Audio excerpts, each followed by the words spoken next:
In this instalment of Let's Talk Toddlers, we have Aaron joining us today from the Lego Foundation, who's going to help us look at all angles of the screen time topic and help us dig into some of the challenges that come with it and also the opportunities. Welcome, Aaron. Thank you so much. I'm excited to be here. With pain research, they've shown that watching a screen that really engages you will distract you from the pain and therefore it feels less painful. The other thing that I'm always aware of is how much they're watching us. Yeah, agree. Yeah, when you said my daughter can't self-regulate, my brain went, neither can I. I think we're terrible. I'm Emma, mum of 3, and I'm here with dad of 5, Ben, and child psychologist Dr. Marta, also a mum. So join us as we jump feet first into the colourful ball pit of toddler life, searching for insights and ideas so that you and your children can find the fun and play in the everyday. So let's talk toddlers.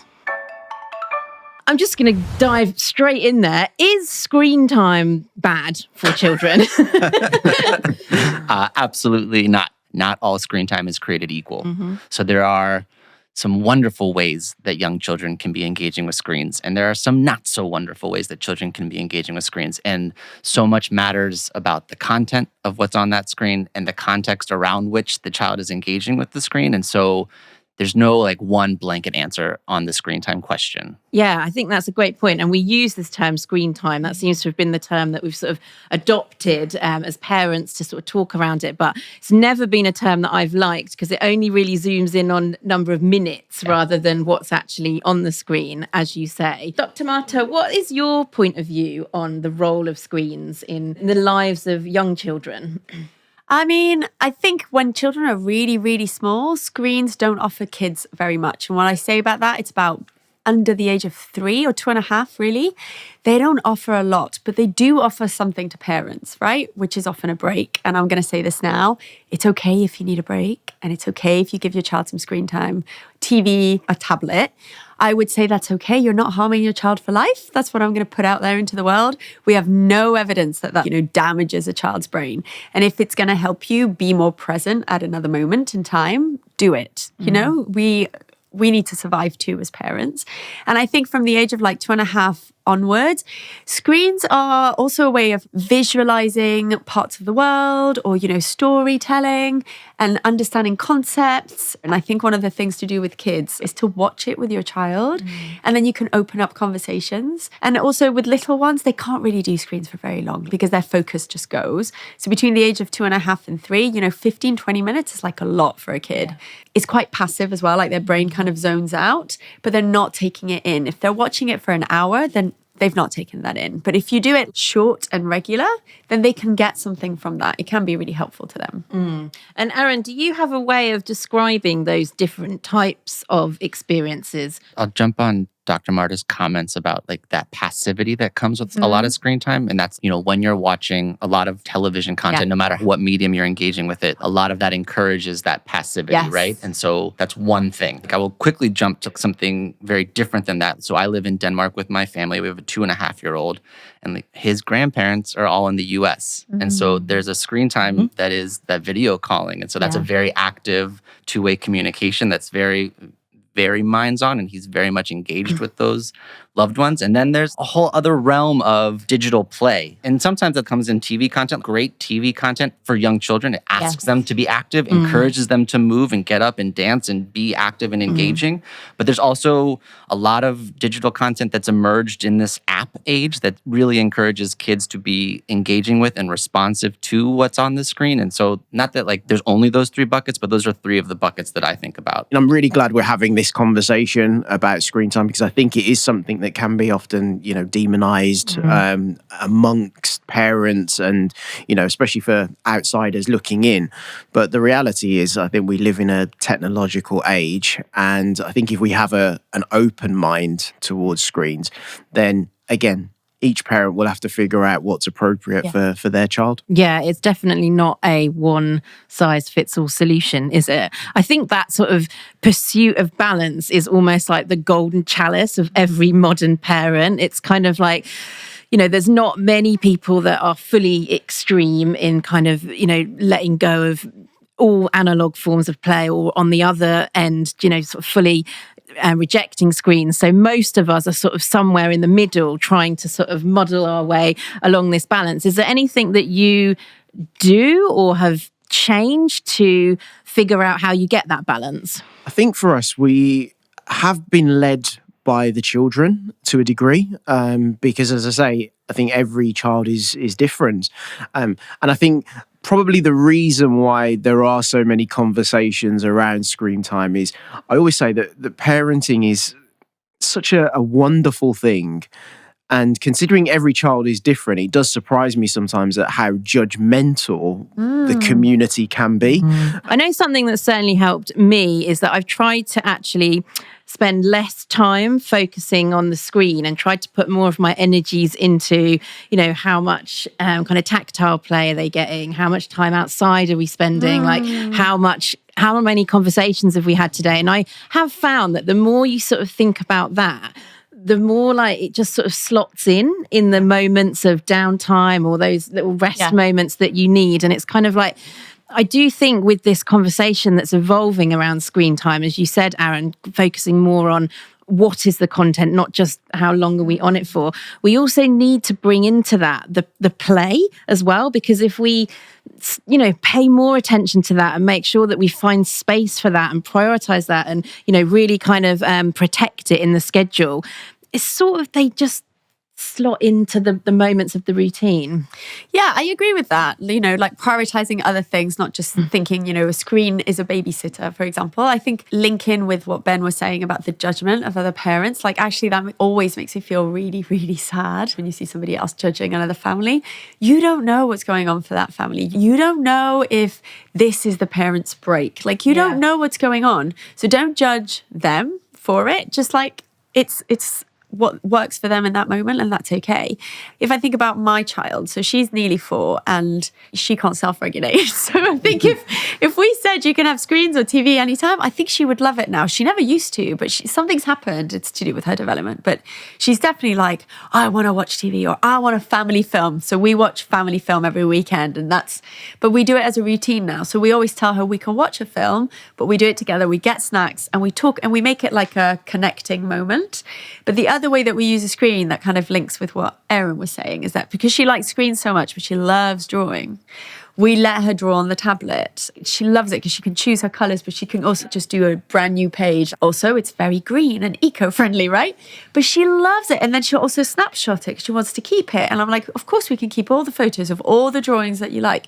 And she's still getting screen time. I'm using quotation marks. But it's a different kind of screen time. She's drawing, she's got her pincer grip, she's navigating the color settings. She's learning to use technology, but in a creative way. And she's developing lots of skills, but she still sees that as, I'm on a screen, if that makes sense. Yeah. So it's also about how can you creatively allow your child to have, because tech is in our world, right? And as adults, there's also something quite hypocritical between us saying, we're going to boundary your screens, but my screen is in my pocket, like my screen is in my pocket right now. And my screen is with me all the time. And when it buzzes, I look at it. And our children live in this world where they see us with screens. When you said my daughter can't self-regulate, my brain went, neither can I. Oh, I think we're terrible. I agree. I don't think we're very good at it either. It's interesting to think about this example, Aaron, of some of the play possibilities that children have access to now. Is that something that you've come across in your experience or you're thinking about at the Lego Foundation in terms of how kids' digital interactions can actually expand their play world? I love that question. I think that a lot of children are growing up and their brains aren't thinking of the digital world and the non-digital world as very separate. There's a grayer blending of those spaces. So when we think about children's play, we might rationalize this is a digital play experience and this is a non-digital outdoor experience. But to them, there's a bridge. Yeah. And so when we're thinking as parents, caregivers, whoever we are to a child, how we can support their play and their learning and their development, connecting dots or creating on and off ramps that connect those dots is actually really exciting. I'm hearing you talk and I'm like, this is incredible because I love the idea of the blending and I actually think it's a positive thing. And if I think about me, I didn't grow up with technology. I think that is why some of our generation, like the parents of my generation with little kids, we do separate it because we haven't really built that bridge. And also that is why lots of adults get immersed in it. I don't like calling it an addiction, but it is kind of addictive because things like our smartphones are meant to be addictive. They're meant to like cue us to look at them all the time. And we don't have that beautiful bridge. We don't have a way of linking it, but separating it. We're either in it or we're not. And I think it's really beautiful to hear you say that. It's this idea that your child can be utilizing a screen, but it actually still be, of benefit to you and the child. And that, it's not, I think that's the myth that ideally we'd like to dispel in this episode of the podcast, is that we're not just talking about children being shoved in a corner and absolutely. left to their own devices for hours and hours and hours, on whatever screen it is that they're using. Yeah, I have this this idea of the digital reins is kind of like a metaphor I use, and that the younger the child, the tighter the reins. So the goal is almost like stabilizers to release them into that world, because that's, as they get older, and I also, my eldest is 12, so we're in a whole different world with that. So you want to try and release those reins a little bit more as they get to different stages. So for me, these early years, the reins are quite tight in that, I am selecting the content and having some decision making over that, and also how they are spending their time. But I don't just see that as my role in how they're spending their screen time. It's a holistic, it comes back to family values and it comes back to a point of view on, what kind of parent and family and sort of lifestyle, I guess, are you able to have and can you have? And that comes back to how you're spending your time. So for me, it's just really important that it's considered not out of context, as you say, because that's also not how these Gen Alpha kids see it, that it's sort of all holistic part of the sort of family experience. The other thing that I'm always aware of is how much they're watching us. Yeah, agree. Yeah. And we've spent a lot of time talking about the experience that we're sort of curating for them, but they're also watching us so closely. I've had to remind myself of that. I have to park my guilt sometimes, because sometimes the guilt creeps in on that. I'll see my kid pick up a block and start swiping on it, and I'm like, yeah, they got, but that's a part of the relationship too, right? So this is as much about what we're curating and making available to them as much as what they're seeing us do. Yeah, that's a piece of the equation. It's funny how that, I've had a lot of parents say that, and it's funny how it goes straight to guilt, whereas if the child was mirroring another behavior, we'd be like, oh, they're so clever. But it's like with that, it sort of taps into it's like a deep fear. And I think one of the things I try not to do is parent screen time from a place of fear, because I think that's when you really get into some sticky territory. Definitely. And that's when it's hard to have those conversations. If you're coming at it from a place of fear, I try and be very open and sort of approach it with a lightness. With technology, I think it's about confidence as an adult, to feel confident enough both to use it, in a confident way, so you can support your child in learning it, because they live in a tech world, so they're gonna have to know how to use it, but also confident enough to put in those safeguarding and protective measures, right? We know YouTube has lots of adverts and they're not all child friendly. So do you know how to set, parental controls? Do you know what to do if your child sees something as a mistake and they shouldn't have seen it, As parents, I think, again, my generation of parents, I think there is a bit of a fear as well that we are not very competent with tech, because nobody really taught us. We're kind of navigating it on our own. We're learning as we go, but often our children know more than us. They get it. To them, it's very intuitive. So I think overcoming the fear is also about, don't be too worried about playing around with technology as well. I always say to parents, watch YouTube, play the games your child plays, look at the apps they're looking at, play with it, even when they're not there. Just have a go and get really comfortable and confident about it first. Marta, is there actually, just going to have a little selfish moment on the podcast, guys, because I've always wanted to ask this question to a child psychologist, and now I'm sitting next to one. But one thing my 2-year-old loves to watch on my phone, and I'm sure you guys will say the same, is videos of himself. Oh, yeah. So he's just going through his highlights. My daughter loves it too. And I was wondering, like, because that's quite new actually for kids to spend so much time looking at content of themselves. Okay, so first of all, are they getting a little bit like diva-ish? But I love this question. Could be an option. Or, is it quite good for their development because they can see all of the sort of cool stuff that they've done? Like he loves to watch, like if he's jumped off something or gone on his scooter or something like that. He's like, see him getting pumped up. Yeah.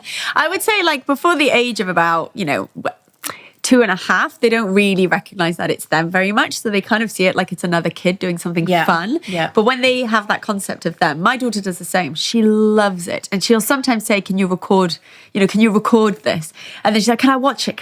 She'll watch it on repeat, like just over and over again. I think it gives them a sense of, look what I can do. And it's fun. Yeah. My daughters are often doing a bit like you, like jumping or doing something silly or doing a dance. You need to see this if we think about Aaron's lovely language with the bridge.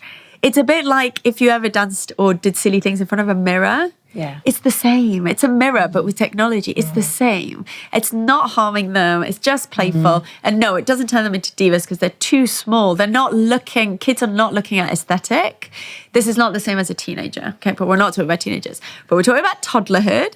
Toddlers do not look at aesthetic. They're not going, oh, look at my hair. They're not. They're looking at the jump and they're looking at themselves giggle or what, and they find it fun. Yeah. And sometimes we'll make something with the G-Play bricks and he'll be like, take a photo. It's pride as well, right? And then you can show it to the other parent that wasn't there. I really want to ask a question. Go. What's your favorite kind of content for little ones? So anything that's modeling great active play, I think can be really inspirational to young children's play patterns. And then anything where even if it's forced, there's like an active dialogue that the character on the screen is having with your child at home and encouraging their active engagement while they're... So I think there's lots of wonderful examples content of that. creators who do like Duplo building and Lego building, don't they? Absolutely. I'm sure they do. And they all watch it and love it. I know some kids who really love watching them build things. Yeah. I think, I agree there. Anything where there's, and I didn't really always realize this, but even with some cartoons that kids are watching, where there's that pause where the character will just ask the child the question, and then there's just that, maybe 5-10 seconds for them to contribute something. I suppose that's the bit that just breaks it up from being passive. And it just engages the child, their brain's switched on, and suddenly then it's a learning opportunity. Yeah. The things I look out for are questions, definitely. So if they're asking questions throughout music and dancing and a full storyline with an arc, anything with music and singing is really I'm definitely great. with you with that. My daughter tends to stand up and dance and then we're all dancing to it and like singing the songs or whatever it is. It's such an invitation. Like definitely. There's content out there that serves as an invitation for your kids, for you. And those invitations are so welcome. Nice. I also love using content as a tool to like help us through whatever maybe challenging moments we might be coming up. Like if we're about to travel, we've got to go to the doctor. If we've got something new on the horizon, first day of school, there's great content that helps preview those things that can get into their heads and help them prepare, help you prepare. Like I also like to think of like content as a tool for stuff like that. I think that's great. I do that a lot as well. Like therapeutically, like watching video content or cartoons, kids get it. Like they see the stories and they can also then play it out again. Totally. But also like in the car, that would be a time where I'm like, screen time is a survival tool as a parent. Or if you're on a flight, never feel bad. Give your child as many snacks and screen time as they want. And when you said about the doctor, for me, as a pediatric clinical psychologist, if your child is having an injection or like a blood test or something invasive, they can be really helpful. Like putting something that they really enjoy on as a way of distracting. Like that's the only time I would say this is a really good way of distracting your child. You're not distracting them from an emotion, you're distracting them from the pain. So with pain research, they've shown that like watching a screen that really engages you will distract you from the pain and therefore it feels less painful. So I think they're really good tools for that too. So Marta, if we can talk perhaps some of the downsides of young children interacting with screens, what are the sort of developmental watch outs for perhaps too much passive screen time? What can happen if there's too much of that going on? I think for me, one of the red flags of too much passive screen time, and it doesn't mean that this is a causal link, okay, but it's a flag, is if your child is between 2 and 3 and their language isn't very good, I would reduce screen time. By that, I mean the TV, the kind of what Erin was calling the more kind of passive screen time thing. So I mean just lots of TV or things that they just watch without doing, because that's not the way to learn language. And I think as parents and adults, we often think, TV's teaching them all this vocabulary. Yes, it is once they can speak and once they've begun that kind of language journey. Mm-hmm. Otherwise, it's actually so passive to them, because tiny babies and little ones up to the age of around 2, they don't absorb language from TV. They absorb language when we play with them. So if you're playing with toys or, little Lego characters or whatever you've got around, or even drawing with your child, but you're talking to them, they learn language. But if they're just sitting, watching a screen that moves with words, they don't absorb it. So I think that would be one of my red flags, like it's too passive. Yeah. The other one would be as kids get a little bit older, so between the age of 3 and 5, they're still in toddlering, that they start to get really angry when you switch the TV off, right? Behavioral outbursts. To me, that's a sign that their brain's been too passive for too long, and it's a release for them, because your brain kind of goes a bit dormant. It happens to us too, by the way. If you're watching TV for a long time, you think you're relaxing, but your brain is active. But there's a part of it that just kind of snoozes off a little bit. And if that happens to little ones, what can happen is you can see lots of behavioral outbursts. If that, again, I love what Ben is saying all the time about, there's no one size fits all. And I think be guided by your child. If that's your child, you may have to limit certain types of screen time, and or the way I think about it is engage them in that screen time. So watch it with them. Yeah. Communicate whilst they're watching. Don't just let it be like a passive experience with no real world interaction, because they're telling you that it doesn't work for them. Yeah, earlier I was talking about that idea of having digital reins, and it's just a personal preference for me that part of that in the early years is actually it's a experience, a co-viewed or a played experience together, because of what you're saying about the language. And also you mentioned earlier that about it can be a break, and sometimes I am so tired and so many things going on in my head, I can't even get out a role play line.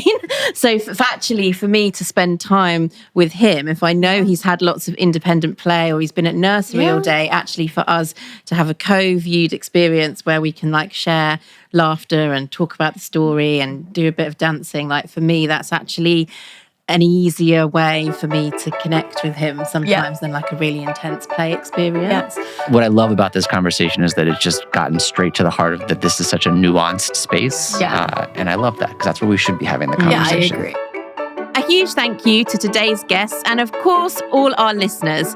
This is Let's Talk Toddlers, created by Lego Duplo.